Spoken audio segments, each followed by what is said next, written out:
오늘도 고맙습니다. 저는 교실 떠난 국어교사 박전현입니다. 고전수필 설입니다. 신경준의 이름 없는 꽃인데요. 이름보다 더 중요한 것이 있다는 뜻입니다. 이름은 형식이라면 본질은 따로 있을 수 있죠. 형식보다 본질을 중시한 실학자의 사실의 바탕을 둔 논리적 설득입니다. 도움되는 국어자료 만들어 보겠습니다. 구독, 공감해 주시면 감사하겠습니다. 길잡이입니다.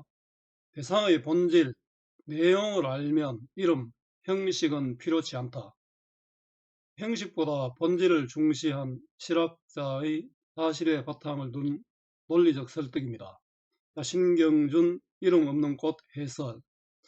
도덕을 중시한 살림은 긍정적인 면도 있었지만 명분을 중시하는 태도는 백성들이 힘들었습니다. 사실의 바탕을 두고 진리를 탐구한 실사구시의 자세, 기구를 편리하게 사용하여 백성들의 생활을 나아지게 하는 이용 후생의 실학이 나온 배경이기도 합니다. 이름보다는 본질이 중요하다는 이 글은 실학자 신경준의 생각이 잘 나타나는 글입니다. 함께 읽으면 좋은 작품 박지원의 발성함기. 이 부분도 이름을 굉장히 중시한 어떤 이름을 알리기를 원하는 사람의 어떤 행적을 비판하고 있는 그런 내용입니다. 김춘수의 꽃은 그 이름은 어떤 역할을 하는지 이걸보다는 좀 다른 면이 있습니다. 유봉의 양저설도 있습니다. 이런 것들을 읽어보면서 도움 받기 바랍니다. 이의 배경입니다. 이 작품은 글쓴이가 고향집 정원 이름이 순원입니다. 이름 없는 꽃을 보며 든 생각을 적은 고전수필로 가물의 이름보다는 본질이 중요하다는 가치관을 드러내고 있습니다. 신경준은 고향집의 정원을 가꾸면서 꽃과 나무에 대한 생각을 수는 화의 잡설, 즉 수는과 꽃과 나무에 관한 글로 묶었는데 이 작품은 그중 한 편입니다. 글쓴이는 이름이 있는지 없는지 또 이름이 아름다운지 그렇지 않은지가 중요한 것이 아니라 사물의 실질, 본질, 내용이 중요하다고 말하고 있는데 이러한 생각은 명분에 휩쓸리지 말고 실질에 힘써야 한다는 글쓴이의 실학적 사고가 반영된 것이라 할 수 있습니다. 한눈에 보기입니다. 실학자 신경준은 국어를 전공한 저도 몰랐습니다. 훈민정음 의문의 원리를 그림으로 설명한 훈민정음 운해를 썼고 동국여지도를 완성한 실학자였습니다. 한 문장씩 설은 어떤 대상을 풀이하거나 이치를 논증하며 자신의 생각을 드러내는 글입니다. 참화설도 있고 여러분 많이 설견설도 있고 많이 있습니다. 저는 일반적으로 기승전결의 형식을 보여줍니다. 글쓴이의 생각과 주제의식입니다. 생각은 사물을 좋아하는 것은 이름 때문이 아니다. 이름을 구별하고자 하는 데서 나오므로 무명도 이름 없는 것도 이름 될 수 있다. 이름은 아름답지 않아도 되며 없어도 된다. 모르는 것에 꼭 이름을 붙일 필요가 없다. 이 이야기를 들으니까 어떤 경우는 저도 친구들하고 이래 가다 보면 이 꽃이 뭐다 하고 이렇게 서로 자기 생각을 지나치게 강조하는 그런 경우도 들어 있었는데요. 본질이 또 중요하지만 또 이름도 필요할 때가 있겠죠. 주제의식입니다.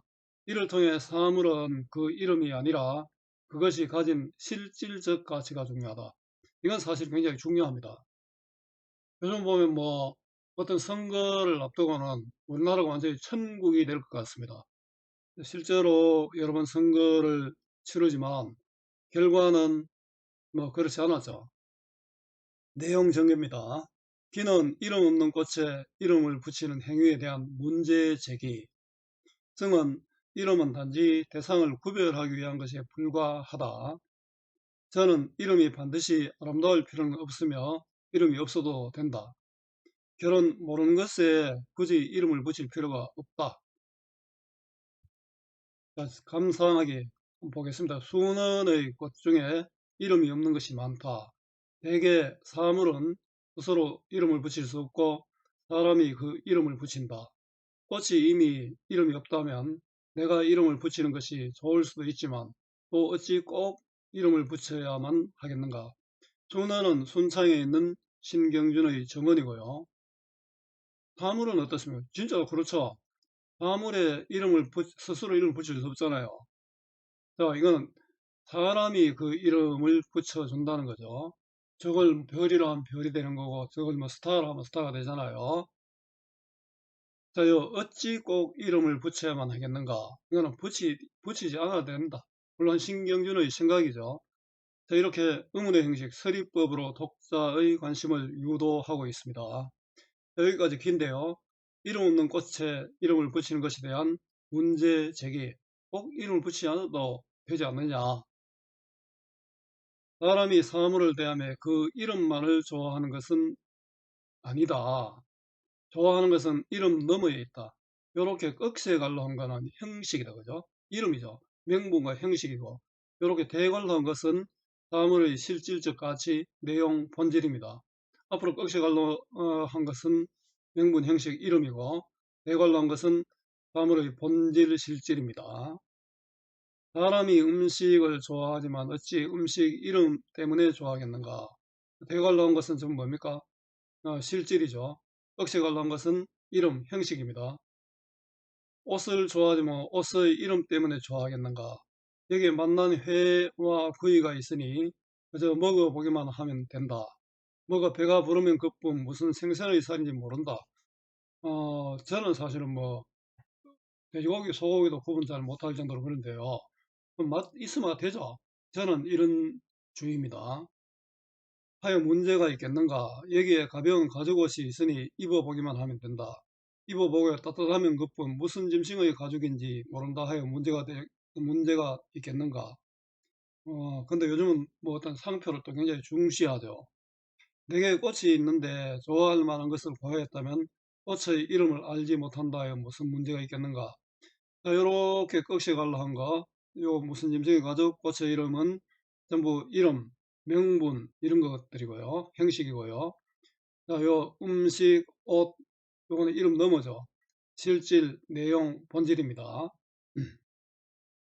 자, 여기 보면 명분과 형식을 대조하여 또 구체적 사례를 나열하여 열거법이죠. 물음의 형식, 서리법으로 명분보다 실질이 중요함을 강조하고 있습니다. 성은 단지 대상을 구별하기 위한 것에 불과한 이름입니다. 물론 이건 신경준의 생각입니다. 자기가 이렇게 생각하지 않으면 자기가 또 이렇게 글로 논리적으로 쓰면 됩니다. 정말 좋아할 만한 것, 이건 본질이죠. 없다면 굳이 이름, 형식을 붙일 필요 없고, 진짜 좋아할 만한 것이면 형식이 중요하지 않다. 좋아할 만한 것이 있어 정말 그것을 고하였다면 또 꼭 이름을 붙일 필요는 없다. 사물을 좋아하는 것은 이름 때문이 아닌 근거를 여기서 밝히고 있죠. 이름을 가리고자 하는 데서 나오는 것이다. 이름은 가리고자 하는 데서 나온 것이다. 가리고자 하면 가린다는 것은 구별하는 거죠. 이름이 없을 수 없다. 이름이 필요한 이유는 사물을 구별하기 위해서 필요하다. 형체를 가지고 본다면 긴 것, 짧은 것, 큰 것, 작은 것으로 나눌 수 있죠. 구별하는 거죠. 분류다 그죠? 색깔을 가지고 본다면 푸른 것, 누른 것, 붉은 것, 흰 것으로 나눌 수 있죠. 땅을 가지고 본다면 동쪽, 서쪽, 남쪽, 북쪽이라는 말도 이름이 아닌 것이 없다. 자, 긴 것도 짧은 것도 푸른 것도 누른 것도 동쪽, 서쪽, 북쪽도 다 이름이 된다 이런 뜻입니다. 또 보면 가까이 있으면 여기를 하는데 이것도 역시 이름을 할 수 있다. 멀리 있으면 저기를 하는데 이것 또한 이름을 할 수 있고요. 이름이 없어서 무명이라 한다면 무명 역시 이름인 것이다. 이름이 될 수 있는 것들, 형체, 색깔, 방향, 원근, 이름 유무 이런 것들을 나열하여 부정의 부정으로 강한 긍정입니다. 그죠? 무명도 이름이 될 수 있다. 결국은 뭐 이름이 없어도 충분히 된다는 거죠. 어찌 다시 이름을 지어다 붙여서 아름답게 치장하려고 하겠는가? 치장할 필요 없다. 구별할 수 있으면 굳이 이름을 붙일 필요 없다. 서리법이죠. 자, 이거는 일단은 명분과 형식을 중시하는 어떤 기존의 어떤 관념에 대한 논리적 반박입니다. 예전에 초나라 어부가 있었는데 초나라 사람이 그를 사랑하여 사당을 짓고 대부 군원과 함께 배양하였다. 어부, 평범한 사람이잖아요. 군원은 굉장히 유명한 사람이죠. 자, 이름이 없이도 초나라 어부는 이름이 없이도 후세에 전해진 인물입니다. 군원은 높은 벼슬을 한 초나라의 정치가죠. 초나라 어부의 고사를 활용해서 글쓴이의 생각, 이름이 중요하지 않다. 자, 어부의 이름은 과연 무엇이었던가? 대부 구론은 초사를 지어 스스로 제 이름을 찬양하여 정칙이니 영균이니 하였으니 이로써 대부 구론의 이름이 정말 아름답게 되었다. 구론의 이름이 아름답게 된 이유는 이렇게 밝히고 있죠. 그러나 어부는 이름이 없고 단지 고기 잡는 사람이라 어부라고만 하였으니 이는 천한 명칭이다. 그런데도 대부 구론의 이름과 나란히 백대의 먼 후세까지 전해지게 되었으니 어찌 그 이름 때문이겠는가? 이름 때문이 아니다는 거죠. 구론은 이름 때문이지만 이 어부는 이름 때문이 아니다. 자, 여기 보면은 백대의 먼 후세까지 전해지게 되었다. 이거는 관련성으로 유방백세가 있습니다. 꽃다운 이름이 후세의 길이 전해진다. 똑같은 건 아닙니다. 그죠? 이름이 없어도 전해졌으니까요. 구런은 이름 때문이지만 어부는 이름과 무관하다. 자, 구런은 영원히 이름 때문에 전해지지만 어부는 아니다는 그런 이야기입니다. 이름은 정말 아름답게 붙이는 것이 좋겠지만 천하게 붙여도 무방하다. 있어도 되고 없어도 된다. 아름답게 해줘도 되고 천하게 해줘도 된다. 아름다워도 되고 천해도 된다면 꼭 아름다움을 생각할 필요가 있겠는가? 있어도 되고 없어도 된다면 없는 것이 정말 좋은 것이다. 이름이 아름다울 필요도 없고 없어도 무관하다. 자, 서리적 표현으로 자신의 생각을 강조하고 있습니다.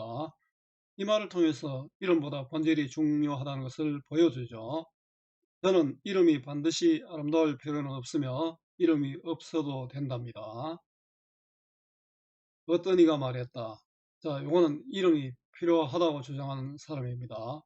이건 글쓴이와 다른 생각을 하는 사람이죠. 꽃은 애초에 이름이 없었던 적이 없었는데 당신이 유독 모른다고 하여 이름이 없다고 하면 되겠는가? 꽃은 원래부터 이름이 있었다. 사실은 이거는 잘못되었죠. 꽃 스스로 이름을 가진 것 아니잖아요. 내가 그 같은 꽃도 미국 사람이 부르는 거하고 영국 사람이 부르는 거, 중국 사람이 부르는 거, 우리나라 사람이 부르는 거 다 다르죠. 내가 말하였다. 없어서 없는 것도 없는 것이요. 몰라서 없는 것도 역시 없는 것이다. 없는 것도 없는 것, 모르는 것도 없는 것이다. 이름이 있고 없고가 중요한 것이 아니니 꼭 붙일 필요가 없다는 이야기죠. 어부가 또한 평소 이름이 없었던 것이 아니요. 어부가 초나라 사람이니 초나라 사람이라면 그 이름을 당연히 알고 있었을 것이다. 그런데도 초나라 사람들이 어부에 대해 그 좋아함이 이름에 있지 않았기에 그 좋아할 만한 것만 전하고 이름은 전하지 않는 것이다. 어부의 이름이 없어서가 아니라 중요하지 않아서 전해지지 않는다. 자, 이것을 이름이 중요한 것이 아니다라는 근거로 삼고 있죠. 이름은 정말 알고 있는데도 오히려 마음에 두지 않는데 하물며 모르는 곳에 꼭 이름을 붙이려 할 필요가 있겠는가? 자, 명분보다 실질이 더 중요하다. 명분에 집착할 필요가 없다는 이야기입니다. 결혼 모르는 것에 굳이 이름을 붙일 필요가 없다. 자, 정리해 보겠습니다. 갈래는 고전수필이고 설입니다. 설의 특징은 앞서 이야기했습니다. 성격은 경험적이죠. 자기 경험이고 또 성찰적, 생각하는 것이지요. 논리적이고 또 사색적입니다. 주제는 이름 없는 꽃을 통한 사물의 이름과 본질에 대한 생각, 사색입니다. 사물의 형식적인 이름보다 실질적 내용의 중요성 인식입니다. 본질, 내용의 중요성에 따른 이름의 불필요함입니다. 특징, 중국 고사를 인용하여 주제, 사물의 이름보다 본질이 중요하다는 근거로 삼았습니다. 다양한 예시를 통하여 주장의 근거로 삼고 있죠. 꽃이라는 일상적 자연물로부터 발견한 이치를 주장하고 있고요. 자신의 일상적 경험을 통해서 철학적 성찰을 이끌어냈습니다. 서로 다른 입장을 가진 인물의 생각을 반박하여 어떤 이가 이름이 필요하다고 했잖아요. 주장을 강화하고 있습니다. 반대되는 의견을 제시하여 근거로 삼았고요. 물음의 형식을 통해 형식보다 실질이 중요하다는 것을 강조하고요. 의문의 형식 능가로 독자의 관심을 또 유도하고 있습니다. 앞부분이죠. 유사한 문장 구조를 반복하여 사물을 구별하는 말과 이름의 관계를 제시했습니다. 활동하기는 문제은행 활용하시면 됩니다. 수고 많았습니다. 제가 살아 있는 한 좋은 자료로 보답하겠습니다. 네이버 구글 다음 어디서나 검색은 박전현입니다.